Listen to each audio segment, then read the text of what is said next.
Hello, everyone, and welcome to the Open eCry market commentary for the week of January 7th. My name is Toby Gennaro from Trade with Precision, and just coming to you this week with the outlook for the markets. And here we are looking at ES futures contracts, the S&P 500, and we're on some of the higher time frames here, the monthly chart. And again, we're still on the current month's candle as we just started that new candle with the fiscal cliff news and had a big move up in the markets, which reflected in that January candle right there. But really, the third consecutive monthly candle with higher high, and so things are looking good on the monthly chart, looking to push higher and break that level right there of around that high of 1468. And so, looking at the weekly chart. We have a little bit of move there and a little bit of extension away from the moving averages. As we move down to the daily chart, we can see we still have that gap that has not filled back down there at around 1424. Getting a couple of bearish candles and some indecision right up around this level, which is a prior resistance level right around 1464, kind of the 1460 level. And so we'll be looking for a pullback right back down into the moving averages. If we can get a gap fill back around that 1426 level, as you can see there, a number of nice touches in through there that has been support and resistance for quite some time. If we can get a pullback that would put us right in the middle of the 10-20 period moving average, look for that bullish candle setup and then look to go long again. So still bullish on the markets, looking to push higher back into the old highs, looking back at some of those highs of 2007. As we move over to the 480-minute chart, we can see that we don't really have a flat level building up there, but there's a little bit of a consolidation. Don't have any divergence here yet on the indicators necessarily, but anytime the moving averages start pushing up or catching up to the price, usually means we're going to push a little bit higher. But as we look down on some of the lower time frames, like the 60-minute, the 120-minute, you'll start to see some divergence on some of those indicators with the MACD and the RSI, which is telling us that the trend is more than likely weakening at this point. We're looking for just a little bit of a pullback into this zone on the daily chart, probably before we push higher again. Doesn't mean we can't continue to rally from here, but more than likely wouldn't want to be buying or getting long on these extremes right here where we have so much movement and extension away from the moving average. Just want to wait for that snapback right into the buy zone and then look to get long again. So the ES looking very good. The equities markets looking to stay long, looking to move higher, back up into these highs, back here around 2007, 2008, around that 1500 range. And so we've got quite a ways to get there. Not going to get there all in a couple of weeks, but should be a positive year with a monthly trend like this, and the same trend looking like this on the weekly chart. So things are looking very good, very bullish, and we're all bullish on the U.S. indices. And moving down to the small cap index, the Russell contract, the TF futures contract, and again looking at the higher time frame, the monthly chart. Talked about this last week. Finally got a break at that level, which had been resistance for so long, right around 857, 858, and so finally got a break of that. That was fairly healthy. Wouldn't necessarily be, in looking at some of the lower time frames, wouldn't be buying here. Kind of the same story as the S&P futures.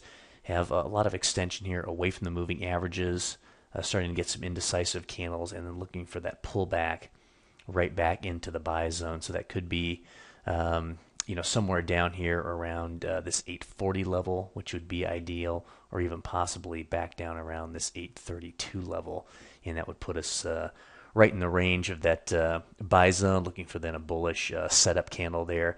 As we look at some of the lower time frames, the 480, really the same story as the ES contract on the S&P 500. You have the moving averages that are catching up to the price. But let me just do one thing for you here as we change the time frame here. We'll start to look at the 120-minute chart, see what that looks like. As we move down to some of those time frames, we've got not really a flat level building up here. We actually have successive higher highs just slightly right there. And yet if you're looking at the divergence here on the RSI and the MACD, we can see we have higher highs and then we have lower highs on the indicators. So really giving us an idea that there may be, that this could be a continuation pattern that could take one more shot higher. But for the most part, with this kind of extension from the moving averages on the daily chart, I'm not going to risk money going long at this point. I'm going to wait for that pullback into the zone. Even if it pushes higher a little bit, it might push higher one more time. We get that pullback, and then I'm going to look to get long up against some of these great support levels that we have right here when we're right in the buy zone amongst that 10-20 period moving average. So things are looking pretty good here on the Russell contract as well. So it looks like the small caps are going to be moving higher, and so we're looking to stay long, and we're just biding our time, kind of waiting for the right point to do that. And looking at a foreign currency pairing here, the euro dollar. Not a lot of great looking charts here, but just trying to find a trade setup here on a couple of time frames. As we start from the top down, just looking at the monthly chart, this goes back obviously quite a ways, and we're looking at the range here of right around 1.5, and then with the low support level right around 1.2. So the market's really been ranging there quite a bit. Looks like we just bounced off the bottom. We're moving back up again. And we can see on the weekly chart we had a series of lower highs, lower lows, moving averages all rolled over, found that support level at 1.2, and now we put in the first higher high, higher low, another higher high. We're just getting a pullback now right into that zone amongst the 10, the 20, and the 50 period moving average, getting into an alignment and potentially looking to push higher. As we start to take a look at the daily chart, we can see that things have been in this range here for quite some time, about the last couple of months. But we have been putting in some higher highs, higher lows, higher highs, and it looks like we're going to be putting in a higher low right here. Got a nice bullish candle right here is what I'm looking at, right in and amongst that 10-20 period buy zone. And if we can get a break of that candle right there, the high right at 1.308. If we can get a break of that high, looks like we might be pushing back up into this 133 level. And so as we move down to some of the other time frames, this is the 120. Let's take a look at the 480 chart and see what that looks like. The 480 chart, and we'd be looking at, well, really a little bit of a flat level there. Had divergence. It pulled back off of that divergence. We're getting some nice bullish candles in here. Right up against, not really a great support level right there, but as we look at the daily chart, we actually do have a support level in there and quite a few touches over the last couple of months. So it looks like we have a decent support level in there. Let's just get a line in there so we can see that a little bit better. Right in and around there, had a number of touches. Looks pretty solid. Got a nice bullish candle right there. I'd be looking to take the break of that candle and get long right up into that 133 level. I think that'd be a decent setup. Had a little bit of a reversal pattern set up there. Got a nice breakdown off of that. One of the ways that I would gauge that is just by looking at this top level. I get a Fibonacci in there. And what I do is just get the 50% level drawn in. And as you can see, when you pull that back, you get that 50% level right on the